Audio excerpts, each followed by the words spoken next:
Assalamualaikum warahmatullahi wabarakatuh. Alhamdulillahirabbil alamin. Wassalatu wassalamu ala asyrafil anbiya'i wal mursalin, amma ba'du. Alhamdulillah, kita akan lanjutkan materi kita dalam judul keteladanan Nabi Yunus dan Nabi Ayyub alaihissalam, yang mana kita ditargetkan bisa menghayati kisahnya dan bisa menganalisa, minimal mengetahui ayat yang terkandung kisah Nabi Yunus dan Nabi Ayyub. Yang terakhir yaitu bisa menyimpulkan kisah dalam dua kisah Nabi tersebut. Baiklah, langsung saja. Kisah Nabi Yunus tertera dalam Quran surah As-Saffat ayat 139 sampai 148. Itu kisahnya Nabi Yunus. Jadi Nabi Yunus ini nama lengkapnya adalah Yunus bin Mattah, keturunan Benyamin bin Yakub bin Ishak bin Ibrahim, yang mana Nabi Yunus memiliki dua pengikut yang setia yang bernama Rubil dan Tanuh. Nabi Yunus diutus berdakwah ke kaum Ninawah, yang mana Nabi Yunus bukan golongan kaum Ninawah, namun dia diutus berdakwah ke sana. Dan kaum Ninawah ini memiliki ajaran mengikuti nenek moyang, menyembah berhala, melakukan kemaksiatan dan lain sebagainya. Sehingga berulang kali Nabi Yunus berdakwah, dia ditolak. Sambil Nabi Yunus mengajaknya terus, sembahlah Allah, berimanlah, kembalilah kepada tauhid. Jika kamu tetap syirik, maka janji Allah itu nyata, yaitu azab sebagaimana diturunkan kepada Nabi Nuh, kepada kaumnya Nabi Nuh, kaum Ad dan kaum Samud, kalau kamu senantiasa bermaksiat. Itulah dakwaannya Nabi Yunus. Namun berulang kali Nabi Yunus berdakwah, dia ditolak. Bahkan mereka tidak takut dengan ancaman Nabi Nuh. Bahkan diusirlah Nabi Nuh dari kampungnya, kaum Ninawah. Dan Nabi Yunus pergi sambil marah, bahkan dia kecewa, seraya berdoa agar Allah menghukum mereka. Pada saat itu kaum Ninawah pun bertobat ketika Nabi Yunus meninggalkannya. Ketika apa? Ketika ada tanda-tanda azab akan turun. Tanda azab akan turun sambil mereka berlari-lari, pontang lantung mencari Nabi Yunus supaya dia bisa bertobat, beristighfar kepada Allah Subhanahu wa taala. Lalu Allah Subhanahu wa taala mengampuni mereka, namun mereka belum sempat bertemu dengan Nabi Yunus. Di sisi lain, Nabi Yunus pergi meninggalkan kaumnya, menyesal, kecewa, tak tentu arah dia mau kemana, sampai dia di suatu pinggir pantai dan ingin menyeberang melalui kapal yang sudah siap berlayar. Dan pada saat di atas kapal, Nabi Yunus mengalami ombak dan badai yang begitu besar, yang mana penumpang kapal tersebut harus menjatuhkan salah satu penumpang yang ada di dalam kapal tersebut, dan dengan cara diundi. Dan dengan takdir Allah Subhanahu wa taala, Nabi Yunus pun yang harus direlakan untuk dibuang ke lautan. Singkat cerita, Nabi Yunus dibuang dan dia ditelan oleh paus yang diutus oleh Allah Subhanahu wa taala yang bernama Nun. Paus ini menelan Nabi Yunus selama 40 hari 40 malam dalam kegelapan perutnya ikan paus, dan di dalam sana Nabi Yunus tidak makan, dan dia senantiasa berzikir dan bertobat, yang mana zikirnya kita sering dengar, yaitu la ilaha illa anta subhanaka inni kuntu minaz zalimin.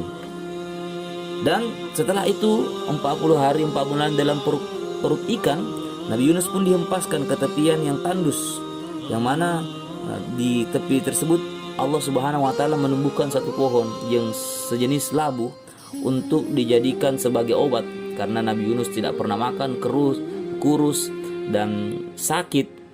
Maka dia diperintahkan untuk makan dari pohon tersebut dan berteduh dari pohon tersebut, hingga jadilah Nabi Yunus sehat kembali dan diperintahkan untuk kembali ke kaumnya. Dan dia pun terheran-heran melihat kaumnya sudah bertobat dan sudah beriman kepada Allah Subhanahu wa taala. Akhirnya Nabi Yunus kembali ke kaumnya dan mengajarkan menyempurnakan tauhid kaum Ninawah, yang mana pengikutnya lebih dari 100.000 pengikutnya. Itulah kisahnya Nabi Yunus yang tertera dalam surah As-Saffat ayat 139 sampai 148. Berikutnya kita pindah ke kisahnya Nabi Ayyub.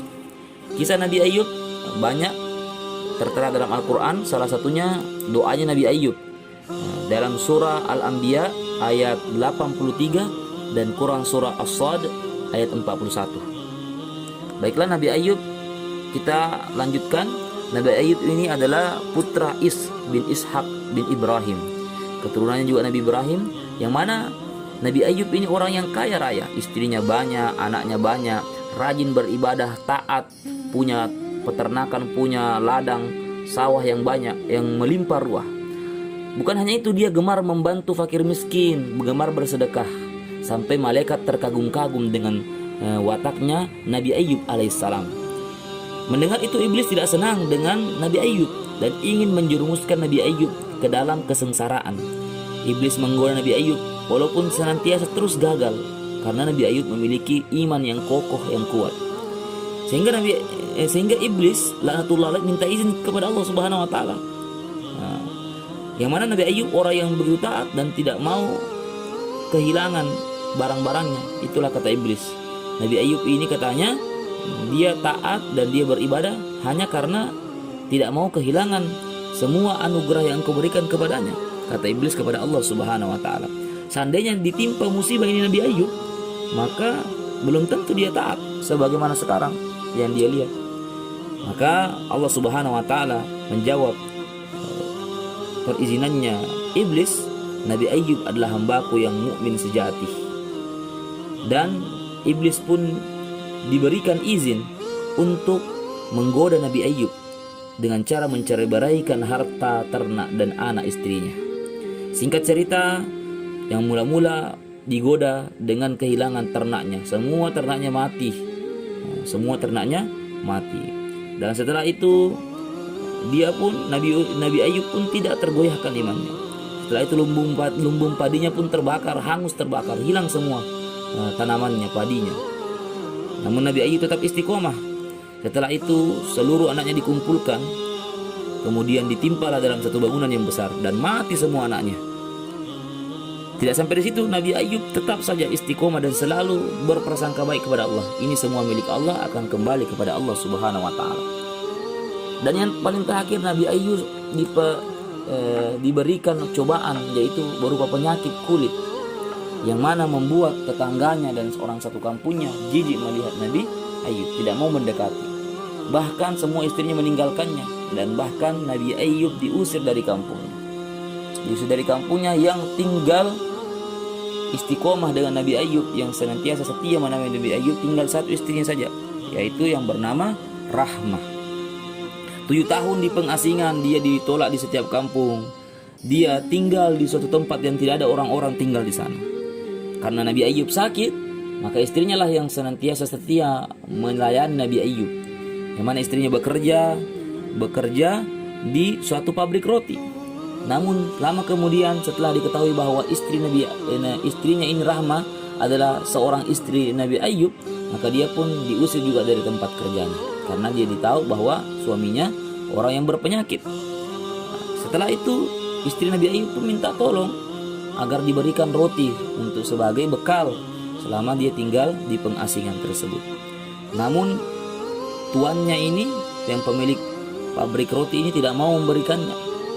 Tapi selama kelamaan dia ingin memberikan dengan syarat bahwa gulungan rambutnya istrinya Nabi Ayub itu dipotong dan diberikan kepada tuan pemilik pabrik roti tersebut.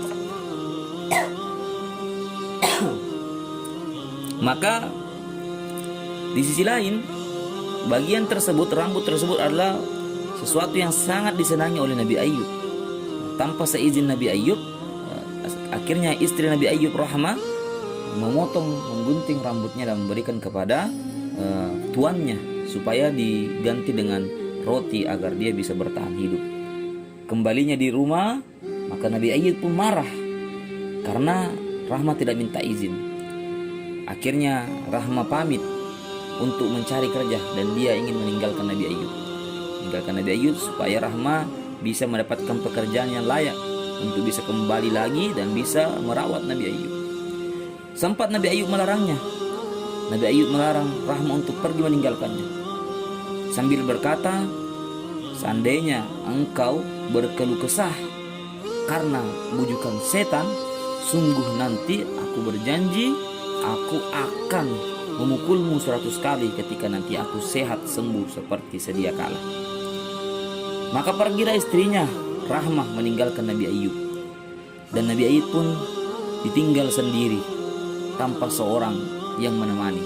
Dia hanya berharap kepada takdir Allah Subhanahu wa taala dan pertolongan Allah Subhanahu wa taala. Nabi Ayub berdoa, bermunajat kepada Allah Subhanahu wa taala. Dikabulkanlah doanya Nabi Ayub dan diperintahkan untuk menghentakkan kakinya ke tanah sehingga keluarlah air dari tanah tersebut. Diperintahkan untuk dijadikan air tersebut sebagai obat dan diminum supaya dia sembuh dari penyakitnya. Akhirnya Nabi Ayub pun sembuh dan istrinya telah kembali dari perjalanan yang panjang. Kemudian istrinya pun dengan rasa tidak rela ingin meninggalkan suaminya. Akhirnya dia kembali.